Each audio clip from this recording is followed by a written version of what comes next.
કરું છું માઇકનું સહજાત્મ સ્વરૂપ પરમ ગુરુ, સહજાત્મ સ્વરૂપ પરમ ગુરુ. બરાબર છે, ઊંચું થઈ જાય છે, કંઈ નહીં. ચાલો.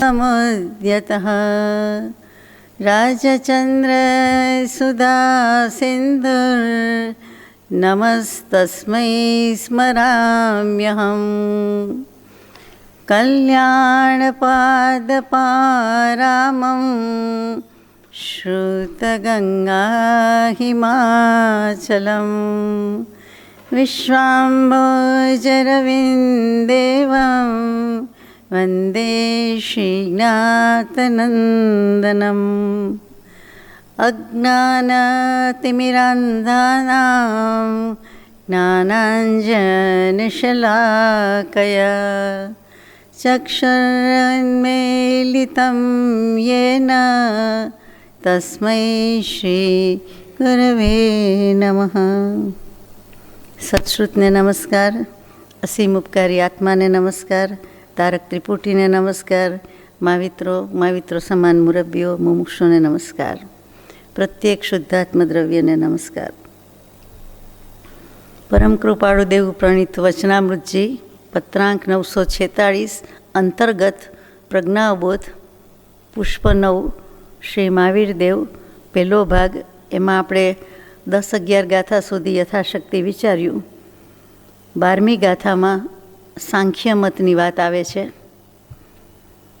તે સાંખ્ય મતની વાતમાં જતાં પહેલાં રીકેપ રૂપે આપણે આગળ જે 1-2 ગાથામાં વાત કરી હતી તેની વાત કરવાની છે કે મરીચીનો જીવ ઋષભદેવ ભગવાનના જ પૌત્ર ભરતજીના પુત્ર અને મહાવીર સ્વામીનો જ પૂર્વભવ છે.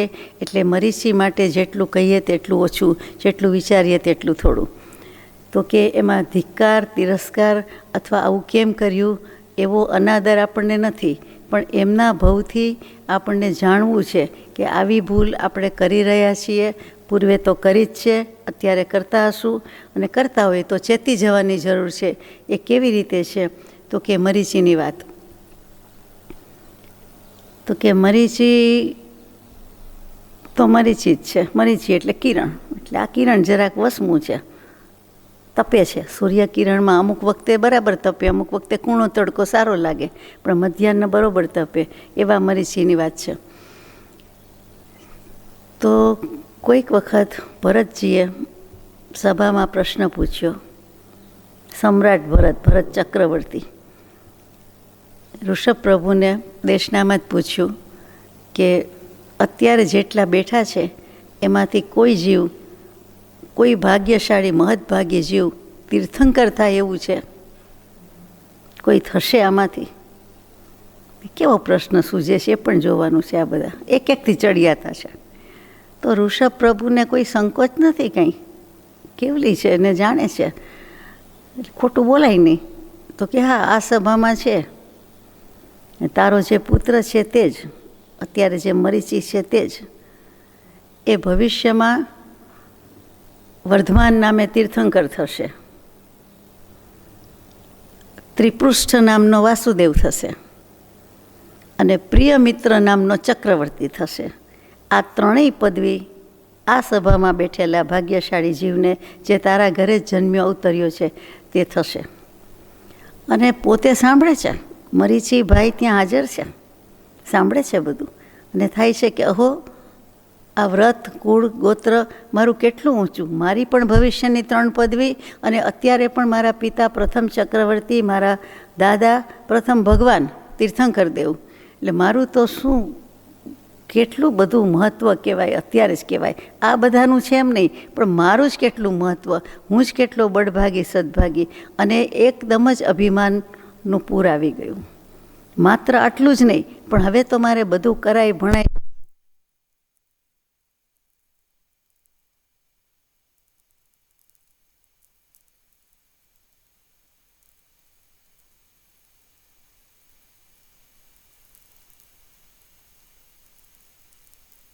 વખતે જેટલા શિષ્ય થાય જે કોઈ પૂછવા આવે એને વેશ બદલી નાખ્યો છે. એટલે વનદેવતા કહે છે કે તે વેશભૂષા બદલી નાખી છે. તાપસ ને ત્રિદંડીનો વેશ છે તો સારું લાગતું નથી. આ જૈન મુનિની દીક્ષાની ડ્રેસ નથી એટલે બરાબર નથી. આ કંઈક ડ્રેસ કોડમાં વાંધો છે. એટલે એને ગમે છે કે લોકોને જુદું લાગે છે એટલે કુતૂહલ થાય છે કે આ વળી કેવા એવા ટોકરિયા બાવા જેવા, અથવા આવું કંઈક કઈ જાતના સંન્યાસી છે, એમ કરીને એ વધારે ને વધારે લલચાવે છે, આકર્ષણ જમાવે છે. એટલે લોકો આવવા લાગ્યા, લોકો પૂછવા લાગ્યા, અને જાતભાતનું કે એમાં કે ધર્મ, તો કે ધર્મ તો છે જ. એટલે પછી સમજાવવા માંડ્યા, શીખડાવવા માંડ્યા. એમાં કપિલ નામના રાજકુમાર ત્યાં આવ્યા અને એમણે કહ્યું કે ધર્મ શું છે. એટલે જેટલા શિષ્ય થતા હતા તે બધાને મહાવીર સ્વામી પાસે એક મરીચી મોકલી દેતા હતા. એટલે કે પોતાને આનંદ પણ થતો હતો કે મારા શિષ્ય થોડા કહેવાય, મહાવીર સ્વામી પાસે મોકલું છું. એટલે પછી જે થાય તે. એટલે માથે સત્પુરુષ કે મહાવીર સ્વામી હતા. ભલે પોતે કરવા માંડ્યા હતા એ સ્વચ્છંદ હતો, પણ માથે સત્પુરુષ હતા. હવે આમાં શું થાય છે કે પોતે નથી રહી શકતા. એટલે કપિલ જ્યારે આવે છે ત્યારે કહે છે કપિલને કે તમે આ અરહતી દીક્ષા લ્યો. એટલે આપણે ભગવતી દીક્ષા કહીએ, અરિહંતની દીક્ષા, વિતરાગની દીક્ષા, જૈન દીક્ષા તમે લો. તો કહે છે કે તમે તો જૈન દીક્ષા નથી, તમારી તો ત્રિદંડીનો વેશ છે. એમ પૂછે છે કપિલ રાજકુમાર. તો કે મારાથી તો થઈ શકતું નથી, પાડી શકતો નથી. એટલે સાચું બોલી ગયા નિખાલસ ભાવે. એટલે મેં આ પ્રમાણે સ્વીકાર્યું છે, પણ તમે અરહતી દીક્ષા લ્યો. એટલે કપિલ રાજકુમાર પૂછે છે કે તો તમારી દીક્ષા લઈએ તો ધર્મ નથી? ત્રિદંડીના વેશમાં હોઈએ તો. જૈન મુનિ ઋષભદેવ ભગવાનવાળી દીક્ષા હોય તો જ ધર્મ છે. અહીંયા મનોમંથન અનુભવ્યું અને અહીંયા ગુલાટ ખાઈ ગયા મરીચી. ત્યાં વિચાર કર્યો, વિચાર વિમર્શ કર્યો, વિચાર મનોમંથન કર્યું, પણ મંથનના અંતે કંઈક માખણ ખોટું નીકળ્યું. કયું નીકળ્યું? તો કે હા, અહીં પણ ધર્મ છે, ત્યાં પણ ધર્મ છે. ધર્મ અહીં પણ છે અને ત્યાં પણ છે, અને ધર્મ મળે જ. જરાય એવું નહીં કહ્યું કે મારા પ્રતિપાદન, મારા વિચારો જુદા છે, મારું દર્શન જુદું છે, મારે જુદું કેવું છે, તમે જુદું માનો છો, અથવા મહાવીર સ્વામી ઋષભદેવ ભગવાન જુદું કહે છે, અથવા તો એ જ સાચું છે, એ જ સમજવાનું છે, એમ કહેવાની બદલે એમણે કહ્યું કે ત્યાં પણ છે, અહીં પણ છે. બિઝનેસમેન હોય એને કોઈ કહે, બીજી દુકાનનું નામ આપે નહીં. મોટે ભાગે બધા માલ લેવા જાય. ઘણા બહેનો હોશિયાર હોય, આપે, વ્યવહાર કુશળ હોય, સ્માર્ટ હોય, તો કાંઈ નહીં, બીજેથી લેશો, અહીંયા તો આટલું મળે છે, આમ છે, તેમ છે, તો કે ત્યાં જાઓ એમ કહેવાવાળા કહી દે. નહીં તો એમ કે ત્યાં પણ છે, અહીં પણ છે. એવી રીતે આપણે કહીએ, ગમે ત્યાં જઈએ તો કે હા ત્યાંય મળશે, અહીંયાય મળશે. મોટે ભાગે બધા આવો જ જવાબ આપે. આપણે આ શીખીએ છીએ, જાણીએ છીએ, અનુભવીએ છીએ. અહીંયા પણ ધર્મની વાતમાં આવું કહી દીધું કપિલે. ત્યાં મિથ્યાત્વ, વિપરીત અભિનિવેશ, વિપર્યાસ બુદ્ધિ, ઊંધો આગ્રહ, ઊંધું કીધું જ આવી ગયું, ઉલટી વાત, આ બધું મિથ્યાત્વ નંબર 1. આ અભિનિવેશ મિથ્યાત્વ, આ વિપરીત મિથ્યાત્વ, જીન માર્ગથી વિપરીત પ્રરૂપે, ઓછું પ્રરૂપે, અધિક પ્રરૂપે, મિથ્યાત્વના 25 ભાંગા, મુખ્ય 5 જ. એમાં આ મિથ્યાત્વ આવીને રહ્યું, વિપર્યાસ બુદ્ધિનું વિરોધાભાસ, વિરુદ્ધ કીધું. થોડુંક સાચું ને થોડુંક ખોટું, એમ આપણને થોડોક નામનો જ ફેર લાગે. હકીકતમાં મોટો ભેદ છે, અને બંને રીતે વિનય ચૂક્યા છે કે ઋષભ પ્રભુ પાસે મોકલવાની બદલે પોતે જ કહી દીધું અને આવો જવાબ આપ્યો. અને કપિલ રાજકુમારને પણ શું થયું કે બંને જગ્યાએ ધર્મ છે, તો હું આપની પાસે જ દીક્ષા ગ્રહણ કરું છું અને આપની પાસે જ રહું છું. મરીચી બધાને મોકલી દેતા હતા, પણ હવે શિષ્ય બુદ્ધિ ઉગી ગઈ છે. બીજું પાસું, બીજું દૂષણ. અને મારી પાસે એકવાર માંદા પડ્યા તો કે સેવા કરનાર કોઈ નથી. આપણે કહે ને કે પાણીનો પાનાર નથી, કે બાજુમાં કોઈ નથી, પૂછનાર નથી, સાતા પૂછનાર નથી, કોઈ સેવા કરનાર નથી. આ કંઈ ચાલે? આ ગમે નહીં. એટલે તરત જ એમ થયું કે હવે હું સ્વસ્થ થઈ જાઉં, થોડીક વાર છે, સહેજ સાજો થઈ જાઉં એટલે હું શિષ્ય કરું. કપિલ રાજકુમારને શિષ્ય કરે છે. કપિલની જિજ્ઞાસા ભળી, નિમિત્ત હતું, ઉપાદાન તૈયાર થયું, મળી ગયું. અરહતી દીક્ષાની ના કહી અને અહીંયા જ પોતાની પાસે જ દીક્ષા આપી. અને જે કપિલનો પ્રશ્ન હતો એ જ પ્રશ્નનું સમાધાન કર્યું કે તમે જે માર્ગ કહો છો એ માર્ગ અને આ માર્ગમાં શું ફેર છે? તો કે અહીંયા ધર્મ નથી, ચોખ્ખું જ પોઈન્ટેડ ક્વેશ્ચન. એટલે તરત જ કીધું કે ધર્મ ત્યાંય છે ને અહીંયાય છે. હા, અહીંયા ધર્મ ન કહેવાય, ઓછો કહેવાય, અથવા સાચો ત્યાં કહેવાય, શુદ્ધ ત્યાં કહેવાય, અથવા ત્યાં જ જઈએ તે શોભે, કે ત્યાં ચૂકી ગયા અને કપિલને શીખવાડ્યું. શું શીખવાડ્યું? તો કે જે શીખવાડ્યું તેનું નામ સાંખ્ય દર્શન. આ સાંખ્ય શબ્દ આવ્યો એટલે આપણે આટલું લાંબુ કર્યું કે સાંખ્ય દર્શને તો ગજબની કરી છે.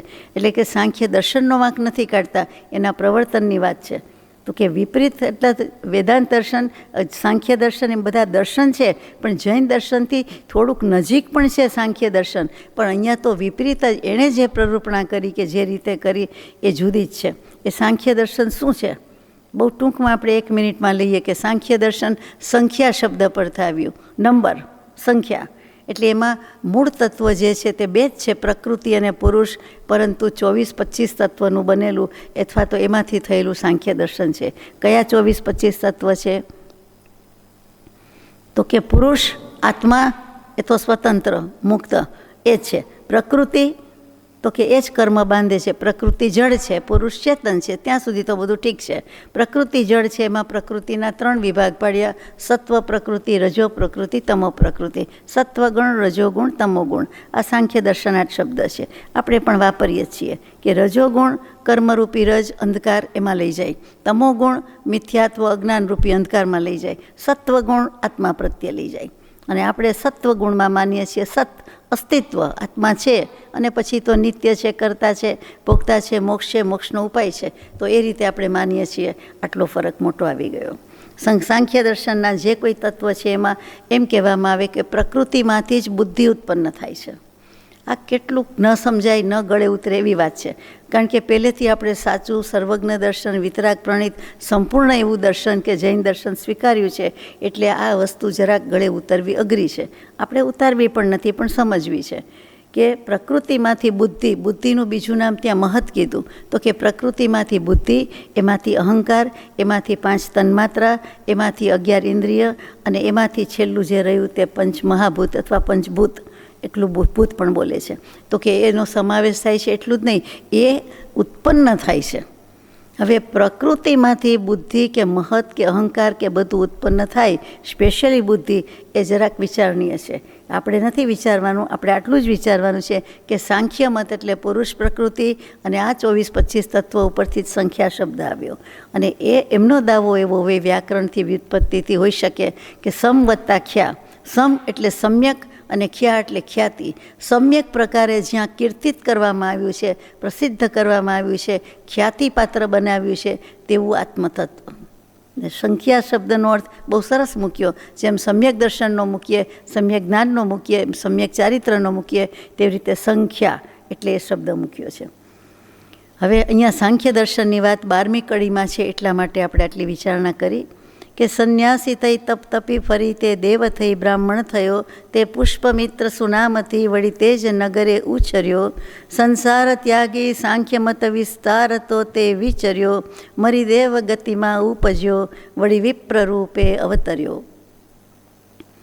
એ સંન્યાસી થઈને તપ તપીને ક્યાં ગયો? તો કે દેવ થયો. ક્યાં દેવ થયો? સૌધર્મ નામના પહેલા દેવલોકમાં થયો, અને ત્યાં લગભગ 2 સાગરોપમનું આયુષ્ય ભોગવ્યું, અને પછી પાછો બ્રાહ્મણ થયો.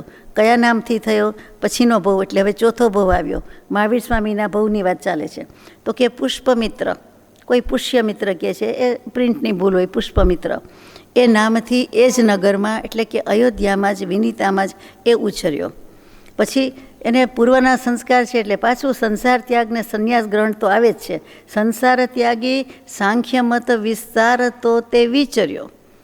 પાછો સાંખ્ય મતનો વિસ્તાર કરતો કરતો વિચરવા માંડ્યો, અને મરી દેવગતિમાં ઉપજ્યો, વળી વિપ્ર રૂપે અવતર્યો. તરત જ 2 ભવ પાછા આવી ગયા કે દેવગતિમાં ફરીથી સૌધર્મ દેવલોકમાં 1 સાગરોપમના આયુષ્યવાળા દેવ થાય છે. કોઈ 2 થાય છે, કોઈ 1 થાય છે. પહેલી વાર આગલા ભવમાં 2 હતા, હવે 1 સાગરોપમનું આયુષ્ય થયું, અને ત્યાં ઉપજે. વળી વિપ્ર રૂપે, પાછા બ્રાહ્મણ રૂપે. વિપ્ર કહેતા, ભૂદેવ કહેતા, દ્વિજ કહેતા, બ્રાહ્મણ.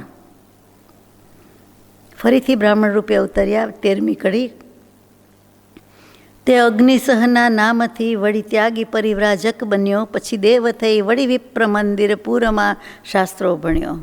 આટલું લઈએ કે 6ઠ્ઠો ભવ આવ્યો, એ અગ્નિસહ નામથી બ્રાહ્મણ થયા. પછી ત્યાગીને પરિવ્રાજક એટલે સંન્યાસી, જે પદયાત્રા કરે, સંસારમાં જે કંઈ દેશમાં પરિભ્રમણ કરે તે. પછી દેવ થઈ, પાછા દેવ થઈ ગયા, 7 સાગરોપમના આયુષ્યવાળા દેવ થઈ ગયા. કેટલા ભવ ફટાફટ થાય છે, બાકી તો હજારો વર્ષની વાત છે. અને પછી વિપ્ર. હવે દેવગતિનું તો આપણે વર્ણન વધારે કરી શકીએ નહીં. પછી વિપ્ર થયા, બ્રાહ્મણ થયા 8મા ભવમાં. અને ક્યાં થયા? તો કે નગરનું નામ જ મંદિર. કાનપુર, નાગપુર, વીરપુર, જેતપુર, તો કે મંદિરપુર. એટલે પુર એટલે નગર, નગરી, ગામ. તો કે મંદિરપુરમાં એ જન્મ્યા. અને એમાં જન્મીને શાસ્ત્રો પણ ભણ્યા. પાછા બ્રાહ્મણ થયા છે, જુઓ તો ખરા. બ્રાહ્મણ એટલે વિદ્યાવારિધિ કહેવાય ને, કે વિદ્યા તો જાણે એમનો જ બિઝનેસ હોય કે પ્રવૃત્તિ હોય તેમ. સંસ્કાર જૂના જાગતા સંન્યાસ લઈ તપ આદર્યું. પૂર્વ સંસ્કાર લઈને આવ્યા છે એટલે પાછો સંન્યાસ લીધો અને તપ આદર્યું. તપ એટલે તપ કરવું તે, અને તપ એટલે દીક્ષા, બંને થાય. આપણે પંચકલ્યાણકમાં દીક્ષા કલ્યાણક પણ કહીએ અને તપ કલ્યાણક પણ કહીએ, બંને એક જ છે. અને કેટલીક વખત નિવૃત્તિ ક્ષેત્રમાં રહેતા હોય કે ક્યાંય પણ રહેતા હોય કે ગુફાવાસી હોય તો 12 વર્ષનું એક તપ ગણાય, કે એ 2 તપની પરિણામ છે. એટલે કે 24 વર્ષથી આ રીતે રહે છે એનું આ પરિણામ છે. અથવા 12 વર્ષનું પરિણામ છે તો 12 વર્ષ ન બોલે, પણ આ તપનું પરિણામ છે. આપણે તો સીધું સાદું સમજીએ કે તપ તો કોઈ વાર કરેલું સાંભળ્યું નથી, તો આ શું તપનું પરિણામ છે એમ. પણ તપ કહેતા 12 વર્ષનો કોઈ પણ જાતનો નિવૃત્તિ કે ક્ષેત્ર સંન્યાસ કે જે કયો તે આરાધના. મરી દેવ થઈ મંદિર નગરે વિપ્ર કર્મ કર્યા કર્યું.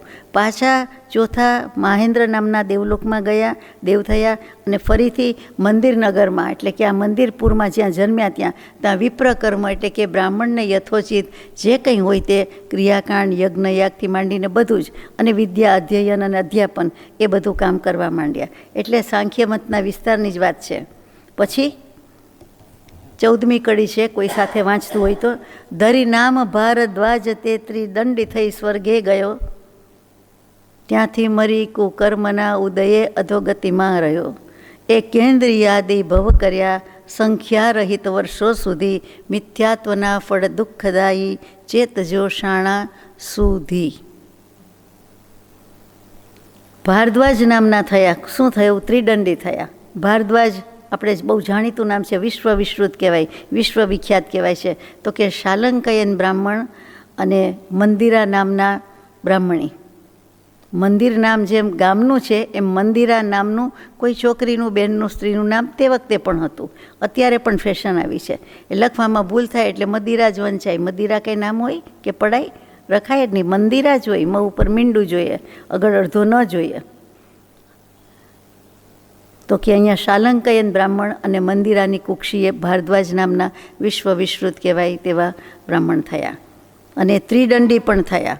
અને ત્રિદંડી તો આપ જાણો છો કે 3 દંડને ધારણ કરે છે. તે જે કોઈ દંડ હોય એમાં જો ખોલીને જોયું કર્યું હોય તો એમાં 3 વસ્તુ કે 3 ચિહ્ન હોય: સમ્યક દર્શન, સમ્યક જ્ઞાન, સમ્યક ચારિત્ર. જૈન મુનિ સાધુ સાધ્વીજી એનો જે દંડ હોય છે એ પણ ઉપરનું ટોપકું જે કહેવાય, ટોચ, એ ખોલીને કરીએ એમાં બતાવે. કોઈ વાર દર્શન કર્યા હોય તો એમાં 3 વસ્તુ હોય, 3 રેખા હોય, 3 લાઈન હોય, જે કયો તે. જેમ ત્રિશૂળ માટે 3 હોય એવી જ રીતે આ ત્રિદંડી પણ 3 કહેવાય. હકીકતે તો ત્રિદંડી ખરાબ વસ્તુ નથી. મનોદંડ, વચન દંડ અને કાય દંડ, આ 3થી કરવું નહીં જે કાંઈ, એનું નામ ત્રિદંડી છે. કે એ ઇન્દ્રિયનો સંયમ, એવી રીતે મન, વચન, કાયાથી સંયમ હોવો તે ત્રિદંડી છે. પણ વાસ્તવમાં એવું રહ્યું નહીં. એ પ્રમાણે સમિતિ ગુપ્તિનું પાલન કરતા નથી, એટલે જૈન મુનિને દીક્ષાથી બધું બદલાઈ જાય છે. આમ વાત છે. ત્રિદંડી થઈને પાછા સ્વર્ગમાં ગયા, એટલે ચોથા મહેન્દ્ર દેવલોકમાં ગયા અને 7 સાગરોપમનું આયુષ્ય ભોગવ્યું. ત્યાંથી મરીને કુકર્મના ઉદયથી પાછા અધોગતિમાં પડ્યા. કુકર્મનો ઉદય છે.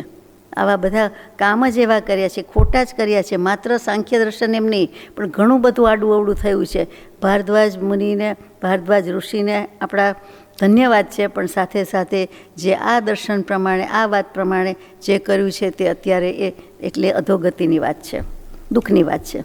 પછી શું કર્યું? તો કે એકેન્દ્રિય આદિ ભવ કર્યા. છેક ક્યાંથી ક્યાં ગયા? દેવલોક બ્રાહ્મણ, ઋષિ મુનિ એમ કરતાં કરતાં એકેન્દ્રિયમાં આવી ગયા. અને નિગોદને પણ એકેન્દ્રિય કીધા છે. એ પણ હોઈ શકે, પણ અહીંયા એકેન્દ્રિય રાખીએ. એકેન્દ્રિય આદિ એટલે મુખ્યપણે, વગેરે નહીં, મુખ્યપણે એકેન્દ્રિય ભવ કર્યા. કોઈને ઉઠવું હોય તો ઉઠી શકે છે. હા, પ્લીઝ. સંખ્યા રહિત વર્ષો સુધી અસંખ્યાત ભવ કર્યા, સંખ્યામાં આવે નહીં એટલા. 29 આંકડા સુધી તો જીનાગમમાં શબ્દો છે, એ 29 આંકડાથી પણ વધી ગયા, વડોટી ગયા. એટલે એટલા અસંખ્યાત વર્ષો, કોઈ સંખ્યામાં નંબરમાં આવતું જ નથી, ઇન્યુમરેબલ વર્ષો. ત્યાં સુધી એમણે આ બધું સહન કરવું પડ્યું. એકેન્દ્રિયાદિ ભવ કર્યા, એમાંથી પાર આવતો જ નથી. એક વખત કૂવામાં પડ્યા પછી નીકળાતું જ નથી બહાર. તિર્યંચ ગતિમાં ગયા પછી આ નીકળાતું જ નથી. મિથ્યાત્વના ફળ દુઃખદાયી ચેતજો શાણા સુધી. આ મિથ્યાત્વના ફળ છે, દુઃખદાયી છે. ચેતજો આપણને કહે છે, આપણે નથી કરતા એમ નથી. આ કપિલ ઋષિને ભારદ્વાજ ઋષિની વાત છે, મરીચી ઋષિની વાત છે એવું નથી. માત્ર એની વાત નથી, એના ઉપરથી આપણે ધડો ને બોધને શીખ લેવાની છે કે આપણે તો આવું મિથ્યાત્વનું કંઈ કરતા નથી ને. શાણા સુધી, સુધી, સુ હાઇફન ધી, એટલે કે સમ્યક પ્રકારે શ્રેષ્ઠ રીતે, ઉત્તમ રીતે, જે ધી એટલે બુદ્ધિ, જેનામાં બુદ્ધિ છે, વિચારી શકે છે તે, એટલે કે શાણા પુરુષો, સમ્યક બુદ્ધિવાળા પ્રબુદ્ધ પુરુષો એ આવું વિચારે છે કે તમે મિથ્યાત્વમાં રહેશો નહીં, મિથ્યાત્વમાં કંઈ પ્રરૂપણા પણ કરશો નહીં.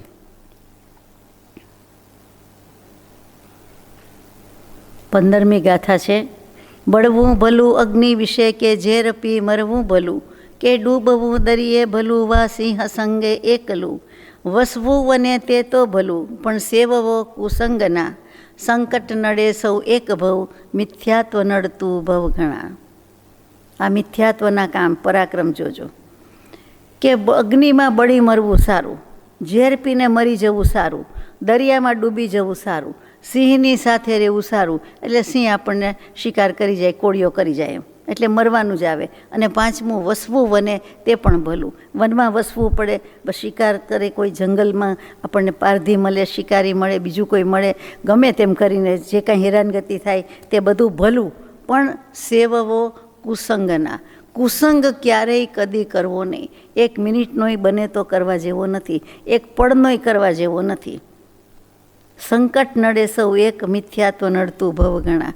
બીજા બધા સંકટ તો એક ભવમાં જ થાય, પૂરા થઈ જાય છે, દુઃખ સહન કરી જાય છે. પણ મિથ્યાત્વ ભવો ભવ રખડાવે છે, અનંતકાળ સુધી રખડાવે છે. અનંતાનુબંધી કશાયના ઉદય આવે છે, મિથ્યાત્વ છે, અનંતાનુબંધી છે. કેટલું બધું રજળપાટ છે, તો કે એ બહુ ઘણા કરી નાખે છે. માટે એ કરવા જેવું નથી. સેવવો કુસંગના. આપણને એમ થાય કે આપણે કુસંગ કરીએ છીએ કે કરીએ એવા છીએ. મને તો આપણા ઉપર એપ્લાય કરવાનું મન થાય કે વાત તો હમણાં પૂરી થઈ જશે, પણ વિચાર અને અમલ તો આપણે જ કરવાનો છે. તો મોટે ભાગે કુગુરુનો જ કુસંગ હોય, બીજી એકેય રીતે આપણો કુસંગ ન હોય. મેક્સિમમ જો ડિસ્ક્રેડિટ જતી હોય તો કુગુરુને જાય છે. કુગુરુના ભેટો થઈ ગયો કે કુગુરુના સંગમાં પડી ગયા, નમસ્કાર, વિધિ, પ્રણામ, વંદન, સાનિધ્ય, સંપર્ક, સંસર્ગ, જે કયો તે, એટલે બધું કહીએ એનું પરિણામ શું? તો કે એક તો મિથ્યાત્વ હોય અને ગુણાકાર થાય, સરવાળાય નહીં. એ અનંતાનુબંધી, એટલે એક એક સમયે અનંત કર્મનો વ્યવસાય છે અને થતો જ રહે. એને ક્યારે ભેટો થાય, એને ક્યારે પત્તો પડે. સદગુરુને મૂકીને પણ કુગુરુના સંગે ગયા. હવે કુગુરુ કોણ એમ પ્રશ્ન થાય. એટલા માટે આપણે કાંઈ વિચાર કર્યા વિના જે સદગુરુ હોય, જે આપણને લાગતું જ હોય કે પરમ કૃપાળુ દેવ એટલે પરમ કૃપાળુ દેવ. જૈન ધર્મ તો જૈન,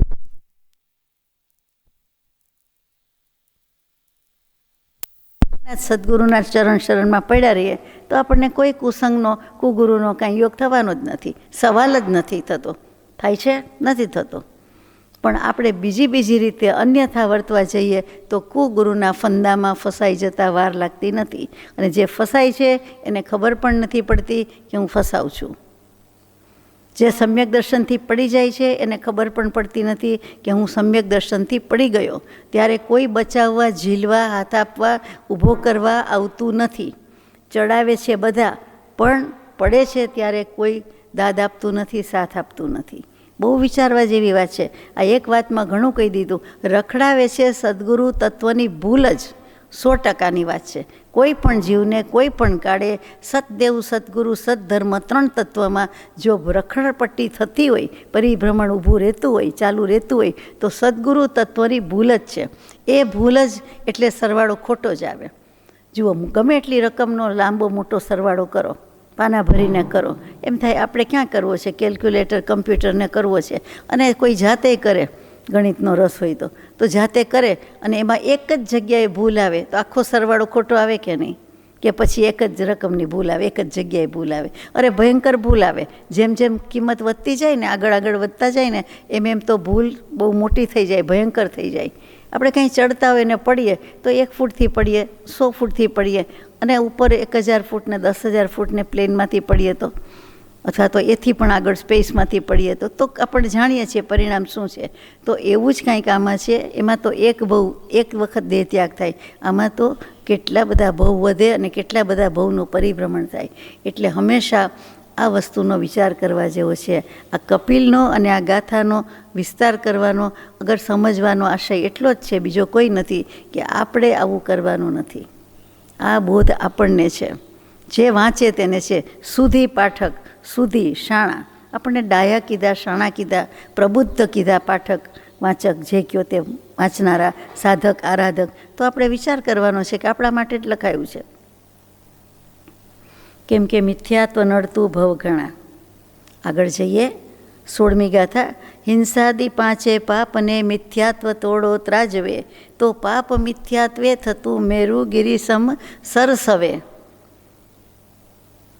હિંસા વગેરે 5 પાપ એટલે કયા? તો કે પ્રાણાતિપાત, મૃષાવાદ, અદત્તાદાન, અબ્રહ્મ સેવન અને પરિગ્રહ. આ 5 એટલે 5 પાપ છે. એટલે કે પંચ મહાવ્રત. પાપથી વિરમી જઈએ, વિરમણ અટકી જઈએ તો આપણને મહાવ્રત કહેવાય ને, નહીં તો 5 મોટા મહાપાતક કહેવાય. તે આ તો કે એ 5 પાપ ગણો. અને હિન્દુ ધર્મમાં વેદોમાં પણ બીજા 5 પાતક કહેવાય છે. એમાં પણ મુખ્ય આ જ છે. તો કે 5 પાતક જાય જોને. તો કે હિંસાથી 5 પાપ, 5 પાતક અને મિથ્યાત્વ, એ બેમાં જો ત્રાજવે તોલવામાં આવે તો મિથ્યાત્વનું ત્રાજવું કેવું થાય? તો કે પાપ મિથ્યાત્વે થતું મેરુ ગિરિસમ, મેરુ પર્વત જેટલું ઊંચું મિથ્યાત્વનું પાપ. આપણે તો મિથ્યાત્વની મોજ, મિથ્યાત્વની પાઘડી અથવા મિથ્યાત્વની ટોપી એવું બોલતા હતા. એ તો કાંઈ ન કહેવાય. આપણે આવડા મોટા ઊંચા ને એમાં આટલી ટોપી કે પાઘડી તો કાંઈ ન કહેવાય. આ તો મેરુ પર્વત જેટલું મિથ્યાત્વ કીધું. 1 લાખ જોજનનો લાંબો, પોળો, ઊંચો સોનાનો મેરુ પર્વત, અને માથે મિથ્યાત્વ તો ચાલે. આખો મિથ્યાત્વનો પર્વત એમ કહે છે. અને બીજી બાજુ 5 પાપ છે એ તો સરસવ, એટલે સરસવના દાણા, રાઈના દાણા આપણે વાત થઈ હતી એમ, તો કે લગભગ એવડું કહેવાય. એટલે એ પાપ તો નાનું છે, તદ્દન રાઈના દાણા જેટલું, અને પેલું મસ્ત મોટું મેરુ પર્વત જેટલું. એટલે કેટલો બધો ભેદ છે એ સમજાવે છે. જ્ઞાની કહે તેથી તજો મિથ્યાત્વ ભયકારી મહા, મુમુક્ષુ તો તે ટાળવા સમસેવતા નહીં કો ઇહા. જ્ઞાની પુરુષ કહે છે કે મિથ્યાત્વ જેવું કોઈ ભયકારી નથી. સમંત ભદ્રાચાર્યજી થઈ ગયા 4મી 5મી સદીવાળા પૂર્વાચાર્ય. એમણે પણ લખ્યું, કહ્યું, પ્રકાશ્યું કે 3 કાળમાં ને 3 લોકમાં સમ્યક્ત્વ સમૂહ કોઈ શ્રેય નથી, મિથ્યાત્વ સમૂહ કોઈ પ્રેય નથી. એક બાજુ અધ્યાત્મ મૂકો અને એક બાજુ ભૌતિકતા મૂકો. આપણે સમજી શકીએ છીએ, વિચારી શકીએ છીએ કે બેયની સરખામણી જ થાય એવું નથી. બંને તદ્દન વિરોધાભાસી વસ્તુ છે. હવે મુમુક્ષુ શું કરે છે? તો કે મુમુક્ષુને તો તે મિથ્યાત્વ ટાળવું છે. એટલે મિથ્યાત્વ ટાળવા સિવાયની બીજી કોઈ ઈચ્છા હોય નહીં. ઇહા કહેતા ઈચ્છા, એને બીજી કોઈ ઈચ્છા હોય નહીં. ગમે એ એક ઈચ્છા, શું કરવું છે, શું ગમે, શું લેવું છે, શું જોઈએ છે, શું ગિફ્ટમાં આપવું, ગમે તે પ્રશ્ન ગમે ત્યારે કોઈ પૂછે કે શું ઈચ્છા છે, છેલ્લો સમય આવે ને શું વાપરવું છે, શું ઈચ્છા છે. અરે છેલ્લે શું પૂછો છો? બોલવાની ત્રેવડ ન હોય, કહેવાની શક્તિ ન હોય, કાં બોલી જ ન શકતા હોય તો કે એવું કંઈ કહેવામાં પહેલાં હાથે તે સાથે વાપરી લેવું. તો કે એ બધું બરાબર, પણ ખરેખર ઈચ્છા શું હોય? તો કે મિથ્યાત્વ નહીં જોઈએ. મિથ્યાત્વ મારે ટાળવું છે, કાઢવું છે. નથી ગમતું એમ નહીં, નથી ગમતું તો એને કાઢો. ઘરમાં કૂતરું આવી જાય, ગાય આવી જાય, આંગણામાં ક્યાંય પણ વાંદરું આવી જાય તો એમ થાય કે એને બહાર ધકેલું, એને અહીંયા રાખવા, રહેવા દેવાનું નથી. મોટે ભાગે આપણી સાથે રહેતું હોય તો ઈચ્છા થાય કે ભલે આવે, હવે આવી ગયું એમ. તો આ મિથ્યાત્વ તો રાખવા જેવી ચીજ જ નથી ને, છતાં રાખીને બેઠા અનંતકાળથી. તો કે હવે મિથ્યાત્વ ટાળ્યા સિવાય આપણી કોઈ ઈચ્છા નથી. ઉર્ફે સમ્યક દર્શન લેવા સિવાય બીજી કોઈ ઈચ્છા નથી. મિથ્યાત્વ ટાળવું એટલે સમ્યક્ત્વને આવવું. તો કે આ વસ્તુ જાય તો આ વસ્તુ આવે. એટલા માટે મિથ્યાત્વ ટાળવું એનો અર્થ છે કે સમ્યક દર્શન લેવું છે, એટલે કે મુમુક્ષુને આ એક જ ઈચ્છા હોય.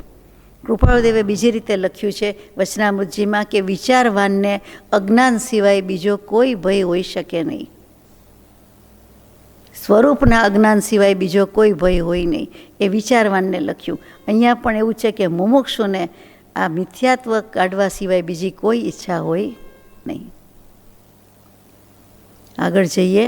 પાન નંબર 47, ગાથા 17.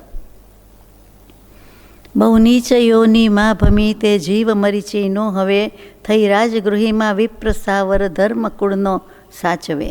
મિથ્યાત્વના સંસ્કારથી ભણી વેદ ત્રિદંડી થયો તપકાય ક્લેશાદી તપી તે પાંચમે સ્વર્ગે ગયો. આ મરીચીના જીવની જ વાત ચાલે છે કે ઘણી બધી નીચ યોનિમાં અધમા અધમ ગોત્રનું અભિમાન કર્યું, કુલનું અભિમાન કર્યું, એટલે લેતા જાઓ. હવે એકેન્દ્રિય વગેરે શું યોનિ ગોત્ર જન્મ કાંઈ ખબર પડે નહીં. તે એવામાં ભમતા ભમતા છેલ્લે રાજગૃહીમાં વિપ્ર પાછા બ્રાહ્મણ થયા. સ્થાવર ધર્મ કુળનો સાચવે. સ્થાવર નામના બ્રાહ્મણ થયા.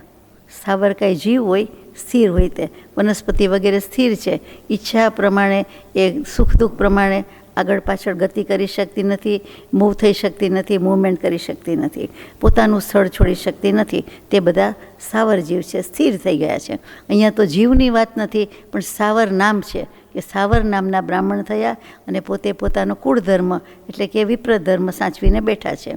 મિથ્યાત્વના સંસ્કાર છે એટલે ભણી ગણીને પાછા વેદ અભ્યાસ કરીને ત્રિદંડી થયા. ત્રિદંડીનું જ જાણે કે પુરાણ હોય એવું લાગે. જીવન ચરિત્ર આખું ત્રિદંડીમાં જ છે. તપ કાય ક્લેશાદી તપી તે પાંચમે સ્વર્ગે ગયો. તેમ છતાં દેવલોક તો મળે છે. અજ્ઞાન તપ, બાળ તપ જે કહે છે, કાય ક્લેશ છે, દેવલોક મળે, પણ દેવલોકમાં કંઈ શાંતિ છે, સુખ છે? એટલે તો મોક્ષના સુખની ઈચ્છા કરીએ છીએ. દેવલોકમાં પણ જેમ જેમ વધારે રીતિ સિદ્ધિ સમૃદ્ધિ તેમ તેમ ઈર્ષા અને ક્લેશ રાગદ્વેષ ભયંકર છે, ઓછા નથી. ઈર્ષા તો સૌથી વધારે છે. અહીંથી ગયા તો ક્યાં ગયું? બકરું કાઢતા ઊંટ પેઠવું. અહીંથી એમ થાય કે દેવગતિમાં ગયા. દેવગતિમાં કાં તો રંગરાગમાં વિષય ભોગમાં પડી જાય છે જીવ, અને કાં તો બીજા બધા જીવ સાથે આ ઈર્ષામાં અને ક્લેશમાં પડી જાય છે. કમ્પેરિઝન ને કોમ્પિટિશન તો ત્યાં પણ એટલી જ છે. એટલે બહુ વિચારવાનું છે. કેટલાક જીવો જ સમ્યક દૃષ્ટિ હોય અને તીર્થંકર દેવના દર્શન કરવા જાય, ત્યાં પણ દેરાસરજી છે, થાંભલા છે, બધું છે, સ્તંભ છે, સુંદરમાં સુંદર છે. આપણે રહી આવ્યા માત્ર યાદ નથી, આપણે ભોગવી આવ્યા. આપણે કદાચ દર્શને કર્યા હશે, કદાચ નહીં કર્યા હોય, પણ જે કાંઈ કર્યું હોય તે બધું ત્યાં મળે છે. પણ કરે તો થાય ને. અહીંયા પણ બધું છે, પણ આપણે ક્યાં કરી શકીએ છીએ? બધું કરતા નથી, કરી શકતા નથી, અથવા તો કરવાની ઈચ્છા ભાવના નથી. તો ત્યાં કરશું એમ કોણે કીધું? એવો સમય, એવો મૂડ, એવો અવકાશ હોય તેને હોય, બધાને તો હોય પણ નહીં. તો પાછા પાંચમા સ્વર્ગમાં ગયા એટલે કે 7 સાગરોપમના આયુષ્યવાળા દેવ થયા. પછી રાજગૃહીમાં વિશ્વનંદી પાટવી કુંવર થતા તેના પિતાએ એક દિન નભ અબ્ર નષ્ટ થતા દીઠા. વૈરાગ્ય વેગે રાજ્ય સોંપી ભાઈને દીક્ષા લીધી. યુવરાજ પદ પર વિશ્વનંદીએ સ્વબળ વૃદ્ધિ કીધી. રાજગૃહી નગરીમાં આવી ગયા. રાજગૃહી ક્યાં આવ્યું? રાજકોટ પાસે, બોમ્બે પાસે, બિહારમાં આવ્યું. બિહાર ક્યાં આવ્યું? બિહાર બિહારની જગ્યાએ હોય. બિહાર નામ કેમ છે? પ્રભુ મહાવીર સ્વામીએ ઘણો બધો વિહાર કર્યો છે, એટલે વનો બ ને બનો વ, હિન્દી ગુજરાતી ને બધું એ વિહાર ભૂમિ છે, એટલા માટે બિહાર કહેવાય છે. અત્યારે તો નામ બદલાઈ ગયું ને. શું થયું નામ? ઝારખંડ. ઝબલાનો ઝ, ઝારખંડ. તો વાત હતી રાજગૃહીમાં વિશ્વનંદી પાટવી કુંવર થતા. હવે મનુષ્ય ભવ મળ્યો. વિશ્વનંદી નામના પાટવી કુંવર થાય છે પાછા. તેના પિતાએ એક દિન નભ અભ્ર નષ્ટ થતા દીઠા. તો રાજા જ હોય, રાજાના ઘેર જન્મ એટલે રાજા, રાજપુત્ર કુંવર. તો એને પિતાએ આકાશ સામું જોયું હશે અને આકાશમાંથી વાદળા નીચે પડતા જોયા. હવે પ્લેનમાંથી વાદળા રૂના ગોટા લાગે ને આડાવડા થાય ને ઉપર જાય નીચે જાય એ મળે જોવા, પણ અહીંયા ઘરે બેઠા પૃથ્વી ઉપર ધરતી ઉપરથી ઉપર આકાશ દેખાય, વાદળા દેખાય, વાદળા એકદમ દોડતા દેખાય, પાણી ભરીને જતા દેખાય, એ બધું આપણે કહીએ. કાળા ધોળા હોય આમ છે, સૂર્યચંદ્ર ગ્રહણ કરી જાય બધું દેખાય, પણ વાદળા નીચે પડે, વાદળું ફાટ્યું એવું કોઈ વાર ભયંકર વરસાદ થાય હમણાં સાંભળવા મળે છે. આ તો વાદળાને નીચે પડતા જોયું, એટલે કાંઈક પડતી દશા છે, જેમ તારો કરે ને આપણને દુઃખ થાય એવી રીતે એમને લાગ્યું. વૈરાગ્ય આવી ગયો. એટલું આકાશમાં વાદળ પડતા જોઈને વૈરાગ્ય વેગે રાજ્ય સોંપી ભાઈને, એટલે કે ભાઈને રાજ્ય સોંપી દીધું, પોતે દીક્ષા લઈ લીધી. કુંવર નાના હશે, ભલે પાટવી કુંવર છે, પણ યુવરાજ પદ પર વિશ્વનંદીએ સ્વબળ વૃદ્ધિ કીધી. અને એ યુવરાજને પછી પોતે પોતાના આત્મબળે આપબળે એને વધો વધારો કર્યો, રાજ્યની પ્રગતિ થઈ, વિકાસ થયો. આગળ જઈએ. વિશાખ ભૂતિ નામ નૃપનું પુત્ર સ્વચ્છંદી અતિ, યુવરાજ બાગ વિલાસ દેખી કરી પિતાને વિનતી, કે મોહ વશ નૃપ મોકલે યુવરાજને અરિજીતવા, પાછળ સમાચારો મળ્યા એ બાગ વંચક અવનવા. હવે કોમ્પિટિશન સ્પર્ધા થાય છે. વિશાખા ભૂતિ છે, વિશાખ ભૂતિ એ વિશ્વનંદીના કાકા થાય, કાકાશ્રી છે. એ નૃપનું નામ છે, રાજાનું નામ છે. હવે એનો પુત્ર અતિશય સ્વચ્છંદી છે. એણે યુવરાજને આ મનોહર બાગમાં, સરસ મજાનો બાગ, એટલે બાગમાં નજર કે મારી પ્રોપર્ટી છે, મારો બાગ છે. એ વખતના બાગ એટલે એક ગામ જેવડા બાગ હોય, તો કે એ બાગ અને વૈભવ વિલાસવાળો બાગ, એમાં એણે આને રમતા કરતા કે હિંચકા ખાતા કે સરખી રીતે જોયા, એટલે એ સહન થયું નહીં, કે અરે એને પિતાને વિનંતી કરી કે આ ન ચાલે, આ તો અહીંયા જલસા કરે છે કે હિંચકા ખાય છે કે મજા કરે છે, બાગ તો આપણો કહેવાય, મારો કહેવાય. એટલે મોહ વશાત રાજા એ યુવરાજને કહે છે કે તારે લડાઈમાં જવાનું છે, સૈન્ય ચડી આવ્યું છે અને આ રાજાનું છે એટલે તારે જવાનું છે. એને મોકલી દીધો. પાછળથી ખબર પડી કે એ સમાચાર તો બાગવંચક અવનવા, એ બાગને માં છેતરવા માટે હતું, એ બાગની વાતને પેલી દાબી દેવા માટે હતું, પણ એને છેતરામણીથી મોકલ્યો હતો. પાછળથી આ બાગ પચાવી પાડવું. કેવા કેવા પ્રપંચ થતા હોય છે જીવના. યુવરાજ ક્રોધ ભરે ફર્યો પાછો ગયો નિજબાગમાં, નૃપસૂત સંતા તો ફરે તેને લીધો ત્યાં લાગબાર. યુવરાજ ત્યાંથી પાછો આવી ગયો, એટલે ગયો કે આ પોતાનો બાગ છે, ચાલો બાગમાં શું છે, તો ત્યાં રાજાનો પુત્ર છે, એ વિશાખનંદીનો પુત્ર, એ સંતા તો ફરતો હોય છે, એટલે હવે તું લાગમાં આવી ગયો, હવે ક્યાં જઈશ, હવે પકડાઈ ગયો. અને ત્યાં પથ્થરનો સ્તંભ હતો, જ્યાં સ્તંભ પથ્થર ન હતો તેની પૂઠે સંતાયેલો, એની બરાબર પાછળ એવી રીતે સંતાઈ ગયો હતો. સ્તંભ છે એ લાંબો પોળો હશે, જાડો હશે પહોળાઈમાં પણ, એટલે બરાબર પાછળ, એટલે દેખાય નહીં બિલકુલ, એમ સંતાઈ ગયેલો. એમ જાણીને એણે મુઠ્ઠીથી એ સ્તંભ તોડી નાખ્યો. એટલું બળ, ચક્રવર્તીનું બળ હોય એવી રીતે, કે મુઠ્ઠીથી એ સ્તંભ જ તોડી નાખ્યો. તું પાછળ છો, મારે આવવાની જરૂર નથી, આ સ્તંભ જ તોડી નાખું, ચાલો. દેખી અરી ગભરાયેલો, અને દુશ્મન જે છે એકદમ ગભરાઈ ગયો છે, એકદમ વિવળ છે કે હવે મને આ મારી નાખશે, હવે હું ગયો. આ સ્તંભ જ પડી ગયો, એટલે એને આવું ભાવ થાય છે. આગળ જઈએ. ધિક્કાર વિષયો પર છૂટ્યો યુવરાજને વૈરાગ્યથી, તેથી તજીને રાજસુખ દીક્ષા ગ્રહે ભગવતી. શું જીવો થાય છે. તરત જ એમ થઈ ગયું કે મૃત્યુનો ભય આવ્યો, અને આ ઇન્દ્રિયના વિષયો ઉપર વૈરાગ્ય આવી ગયો, અને એ યુવરાજ એટલે વિશ્વનંદી, એને વૈરાગ્ય આવ્યો, અને વિષયો ઉપર ધિક્કાર આવતા, વૈરાગ્ય આવતા છૂટી દે છે. દીક્ષા લઈ લીધી, ભગવતી દીક્ષા લઈ પણ લીધી. વિશાખ ભૂતિ પણ હવે પસ્તાય પાપી કામથી, જટ જૈન દીક્ષા તે ગ્રહે સંસાર તાપ વિરામતી. આ દીક્ષાથી સંસારનો તાપ અટકશે એમ માનીને એ પણ કલ્યાણ કરે છે. કોણ? કાકાનું નામ છે વિશાખ ભૂતિ. એને પણ વૈરાગ્ય આવી ગયો, અને એને પસ્તાય છે કે અરે રે, આ ખોટું થયું, આ તો કરવા જેવું છે જ નહીં, આ જૈન દીક્ષામાં જ સાર છે, અથવા તો આત્માના કલ્યાણમાં જ સુખ છે. આ બધા કેવા જીવ કહેવાય. ગમે સુરા તે ધમે સુરા, તરત જ ભાવની પલટન ખાઈ જાય એમ. નૃપપુત્ર વ્યસને નીકળ્યો રે જાય વેશ્યા મંદિરે, નિજ રાજ્ય સર્વ ગુમાવીને નીચ નો કરી નૃપ ની કરે. તે એક દિન બેઠો હતો મથુરા વિશે વેશ્યા ઘરે, ત્યાં ઓળખ્યા મુનિ વિશ્વનંદી ઘોર તપ જે આદરે. વિશ્વનંદી મુનિ તો ઘોર તપ, ભયંકર તપ કરી રહ્યા છે, પણ આ નૃપનો પુત્ર જે વિશાખનંદી હતા એ વ્યસની નીકળો, જે યુવરાજ પુત્રની વાત ચાલ્યા કરે છે, અને એ બધાથી જુદો નીકળો, વેશ્યા મંદિરમાં જઈને બેઠો અને પોતાનું સર્વ રાજ્ય વગેરે ગુમાવી દીધું છે, રાજપાટ બધું ગુમાવ્યું, રોડ પર આવી ગયો એમ, અને નીચ નોકરી નૃપની કરે. નોકરી માટે હંમેશા શાસ્ત્રોમાં અગાઉ નીચ શબ્દ વપરાતો, એટલે કે અધમ કે હલકી કે ઇન્ફિરિયર, એટલું જ કહેવું છે, બીજું કાંઈ નહીં. એમાં રાજાના દૂતની નોકરી, પોતે રાજા એની બદલે બીજો રાજા, અને એની પરવશતા, પરાધીનતા પોતાની, એટલે પરતંત્રતા, એના જેવું એકેય મોટું દુઃખ નથી. એટલે નીચ નોકરી કહ્યું કે એમાં કરે છે.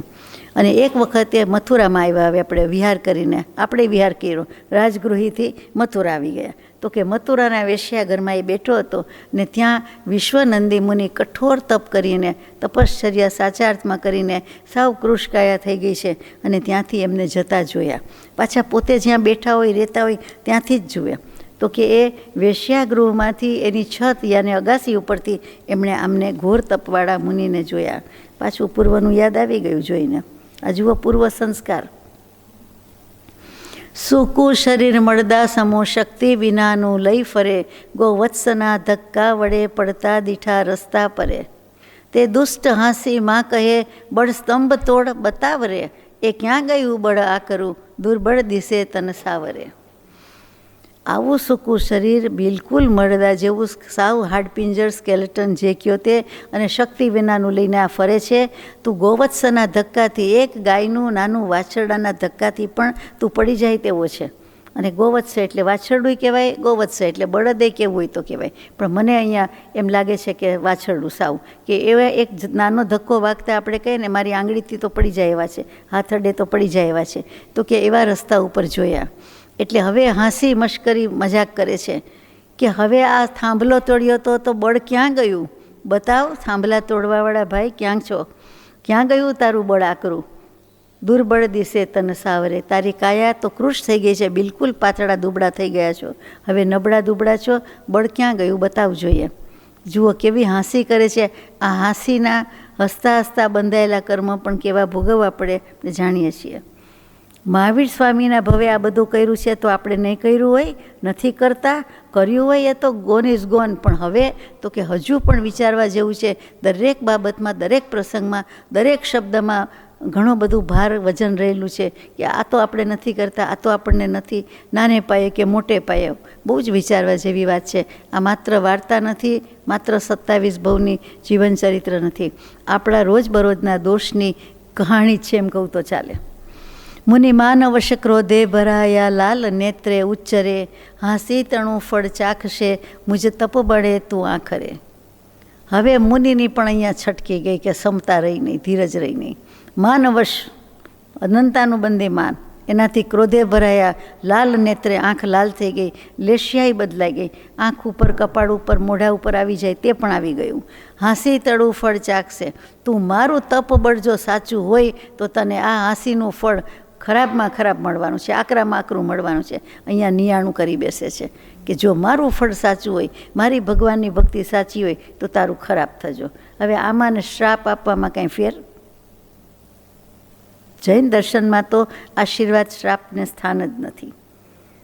સામું પાત્ર, ઉપાદાન, વડીલોના આશીર્વાદ, મા બાપની આશીષ, માવતરની આશીષ, સત્પુરુષની કૃપા, ગુરુ કૃપા, સદગુરુ દેવગુરુ પસાયે બધું બોલે એ વિનય છે, ઉપકાર બુદ્ધિ છે, હોવો જ જોઈએ. પરંતુ હકીકતમાં કોઈના આશીર્વાદ કે કોઈના શ્રાપ ફળતા નથી, હોતા જ નથી. એક દ્રવ્ય બીજા દ્રવ્યનું કાંઈ કરી શકતું નથી. એ સનાતન શાશ્વત સિદ્ધાંત છે. ક્યારે સમજાશે ખબર નથી, પણ ગળે ઉતારવો પડશે. અને એટલે અડધી દુનિયા જીતી લઈએ છીએ. કોઈ મારું સારું ખરાબ ન કરી શકે, એટલે આપણે પણ કોઈનું સારું ખરાબ ન કરી શકીએ, એટલે અડધી દુનિયા તો દોસ્ત જ થઈ ગઈ. કોઈ સાથે કંઈ થાય જ નહીં, ખટરાક થાય જ નહીં, કારણ કે કોઈ સારું કરતું નથી, કોઈ ખરાબ કરતું નથી. આપણે સારું ખરાબ કરતા નથી. કોણ આવે? પૂર્વ કરેલા કર્મના ઉદય છે.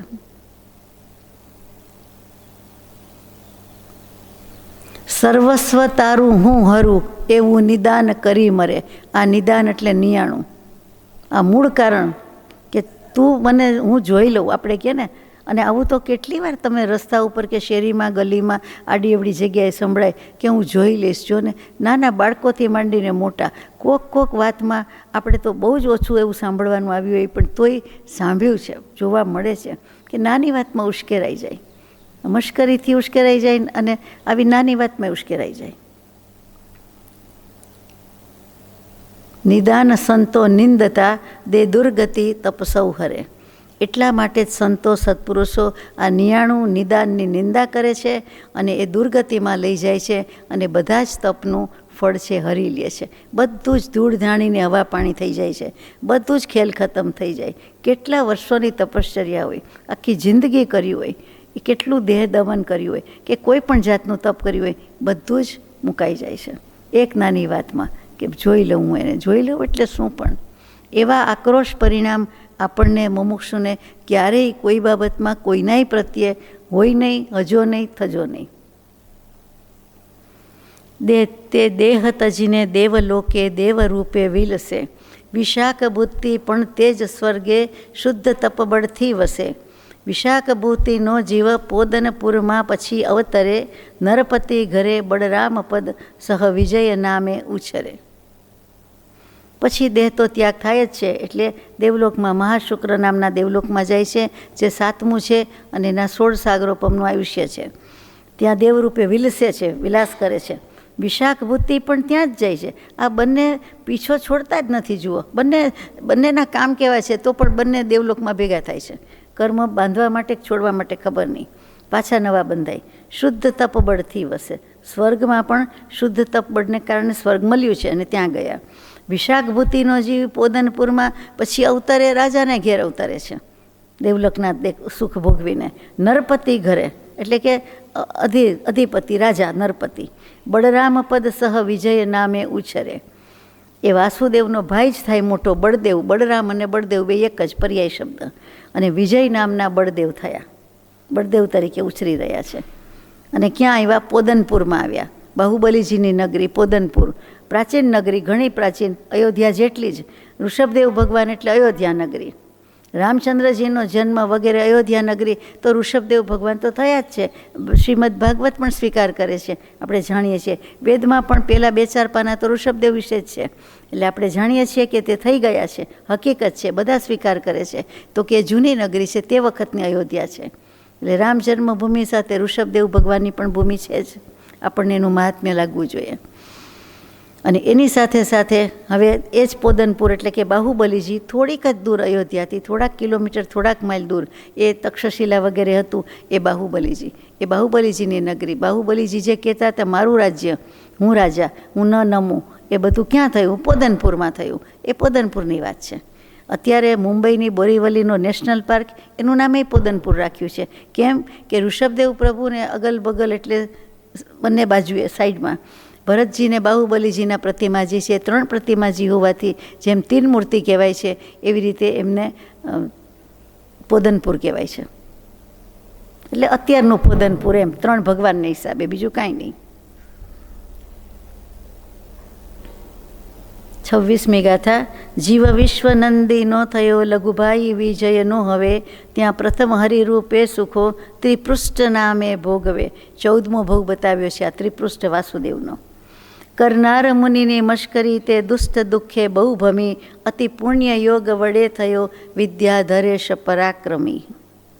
આ વિશ્વનંદીનો જીવ આ વિજયના લઘુભાઈ, નાનો ભાઈ તરીકે આવ્યો. ત્યાં પહેલાં હરિરૂપે છે. હરિ એટલે નારાયણ એટલે વાસુદેવ. અહીંયા વાસુદેવ શબ્દ ન લખવો હોય, નારાયણ નહીં બેસતો હોય અથવા નથી લખવો તો હરિ લખ્યું. હરિ એટલે ભગવાન શુદ્ધાત્મા, એમ નહીં. હરિ કહેતા જ વાસુદેવ, હરિ કહેતા નારાયણ. બહુ જાણીતું નામ છે. ત્રિપૃષ્ઠ, કોઈ વાર વિષ્ણુ પણ કહીએ છીએ, બધું એક જ છે. વિષ્ણુ નારાયણ કહીએ છીએ તે.